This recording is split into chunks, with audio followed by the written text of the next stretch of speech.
There is a veil woven into every sacred tradition. Most stop at its surface and call it truth. But behind that veil burns a lamp, a living fire, not meant to comfort you, but to transform you.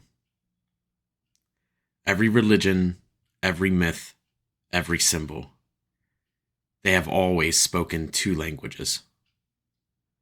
One for the many and one for the ready. The first preserves belief. The second demands becoming. If you have found your way here, it is not by accident. The question is not whether the veil exists. The question is whether you are prepared to step beyond it.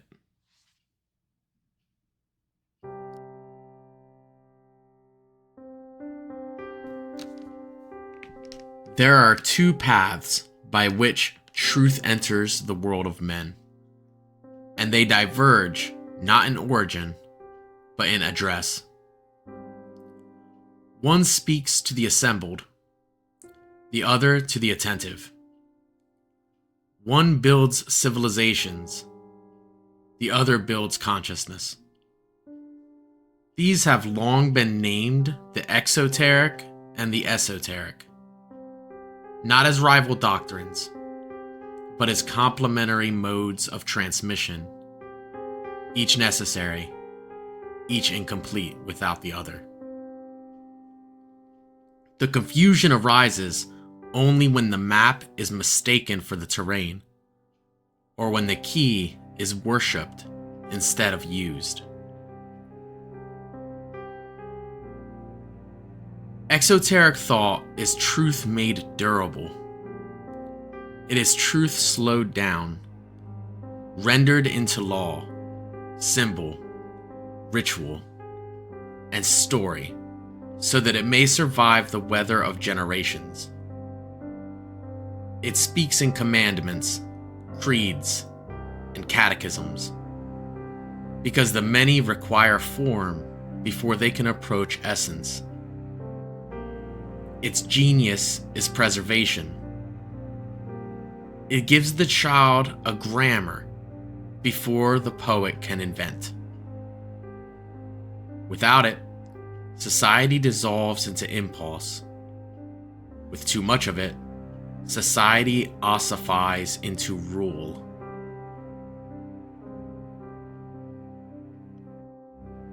Esoteric thought is truth made intimate. It is truth accelerated inward, revealed not as instruction, but as recognition. It does not announce itself. It waits. It is not taught in the marketplace because it cannot be consumed, only enacted. Where the exoteric asks for obedience, the esoteric demands transformation. It does not say, believe this, but rather, become capable of seeing this.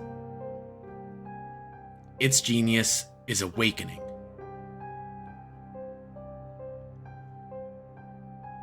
Ralph Waldo Emerson, ever the clear-minded mystic of the common hour, understood that truth is not handed down, but relived. The soul becomes, he implies again and again, by trusting its own light. Yet Emerson was no enemy of form. He knew that every living insight eventually casts a shadow called an institution. The tragedy is not that institutions exist, but that they forget their source. The form survives the fire, and men warm themselves at ashes, calling it faith.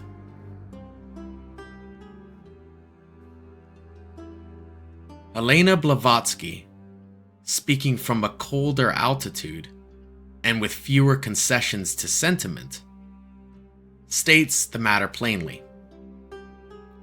Doctrines correspond to stages of consciousness. What is literal to one age is symbolic to another. What is myth to the modern mind was once instruction in cipher. She insists, almost brusquely, that the mysteries were never hidden from humanity, only from the unprepared. The temple doors were open, the steps were steep.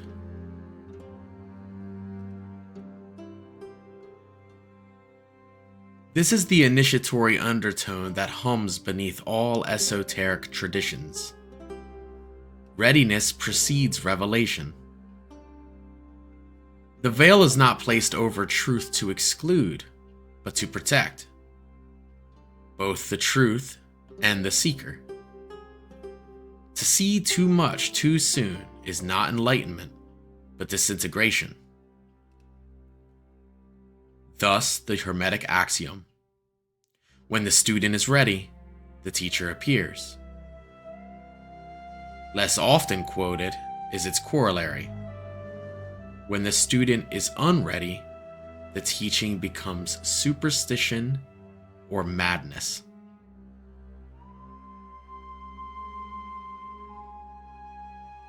Jesus the Christ moved with perfect ease between these two modes. To the multitude, he spoke exoterically, in parables that instructed without destabilizing. Seeds, coins, vineyards, images drawn from daily life, digestible and moral. But to those who lingered, who asked again, who followed him aside, he spoke differently. To you it has been given to know the mysteries of the kingdom, he says quietly, but to them it has not. This is not favoritism. It is spiritual physics. Different vessels hold different volumes.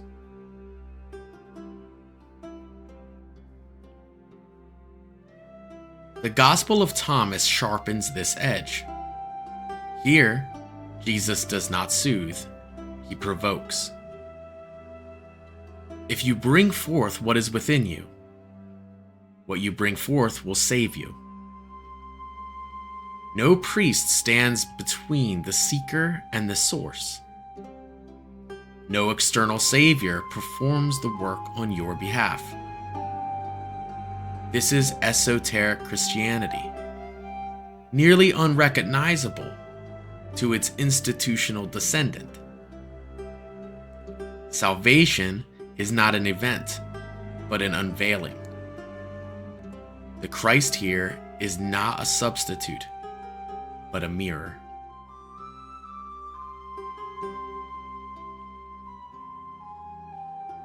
Hermes Trismegistus speaks in the same register, though from an older chamber of the same house.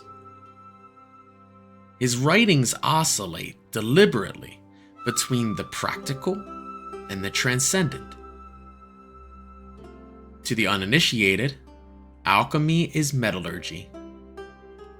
To the initiated is anthropology. The lead is the unrefined self. The gold is consciousness made coherent. The furnace is not external fire, but sustained attention. Separate the subtle from the gross, Hermes instructs, not as metaphor, but as method.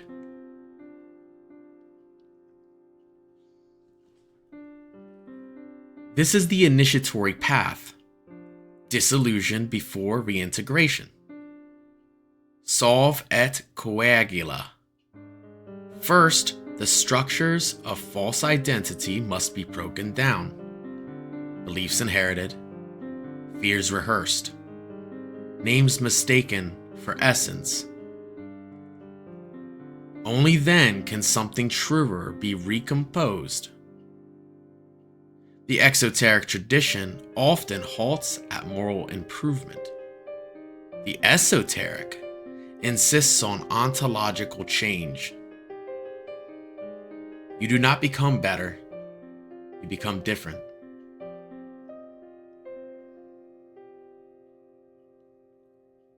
Gnosticism arises precisely where this demand is felt most sharply. Its myths are not cosmology, but diagnosis. The demiurge is not a villain in the sky, but the mind convinced it is final. I am God and there is no other, says the ruler of appearances. Every time the ego forgets the depth beneath it. Gnosis is not rebellion against the world, but awakening within. The spark does not escape matter. It remembers itself while inhabiting matter.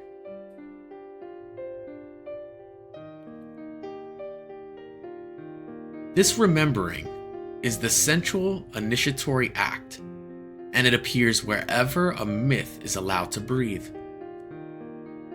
In Aladdin, the lamp is an artifact of power, yes, but more importantly, it is an instrument of recognition. The genie does not grant wishes indiscriminately. He responds to command, and command requires self-knowledge. Aladdin's true transformation is not social elevation, but inner authority. He learns, haltingly, that borrowed appearances collapse, but essence endures. The lamp is useless to the thief who does not know what to ask.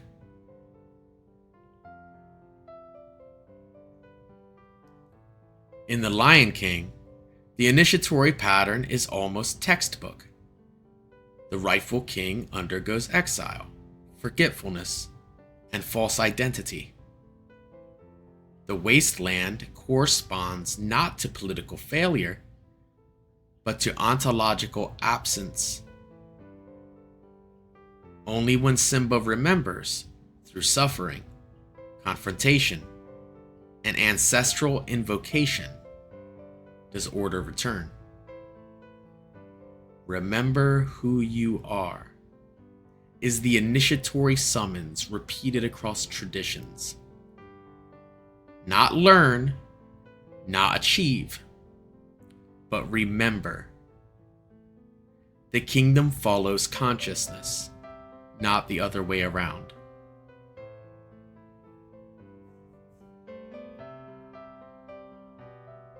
Avatar renders Hermetic initiation in motion and color. The Avatar is not born powerful, he is burdened. His training is not accumulation, but harmonization. Each element resists him until he meets it as it is, not as he wishes it to be.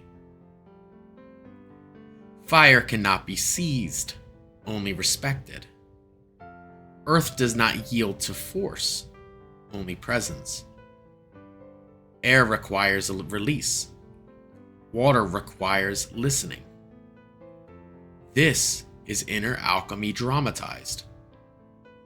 The personality must be tempered before it can channel the universal.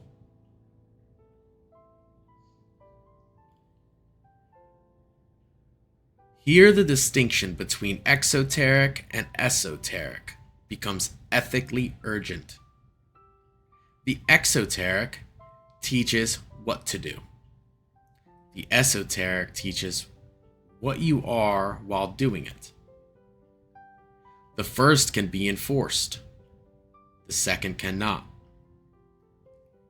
This is why esoteric traditions survive persecution, while exoteric systems demand compliance.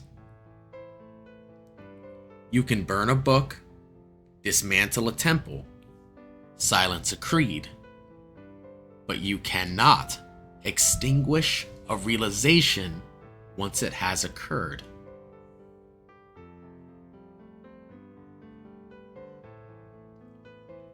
Why then has the esoteric so often been concealed? Not from fear of truth, but from reverence for it. The mysteries were guarded not by walls, but by difficulty.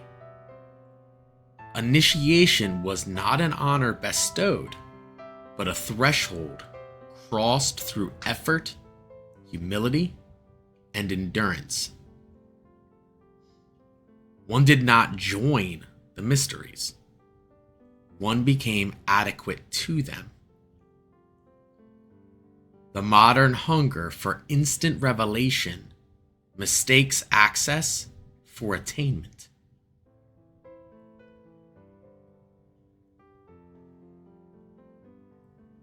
When exoteric and esoteric are confused, disaster follows.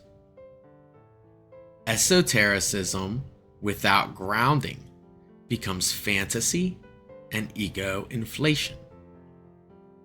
Exotericism without depth becomes tyranny and dead letter.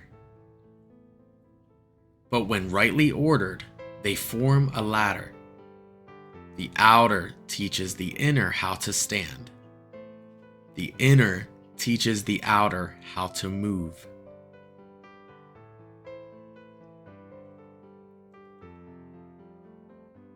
In the end, these are not two truths, but two tempos. One speaks to humanity as it is. The other speaks to humanity as it may become. The veil and the lamp are not opposed. The veil tempers the light. The lamp gives the veil meaning. Lift the veil prematurely, and the light blinds. Hide the lamp too long, and the veil becomes a prison.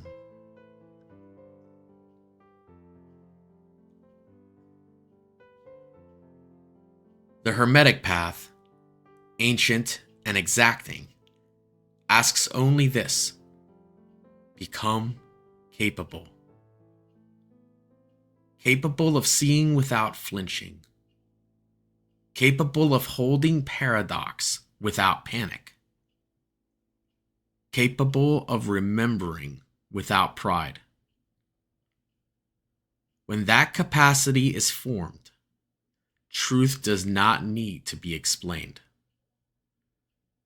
It recognizes itself quietly, unmistakably, within the one who has learned, at last, how to see.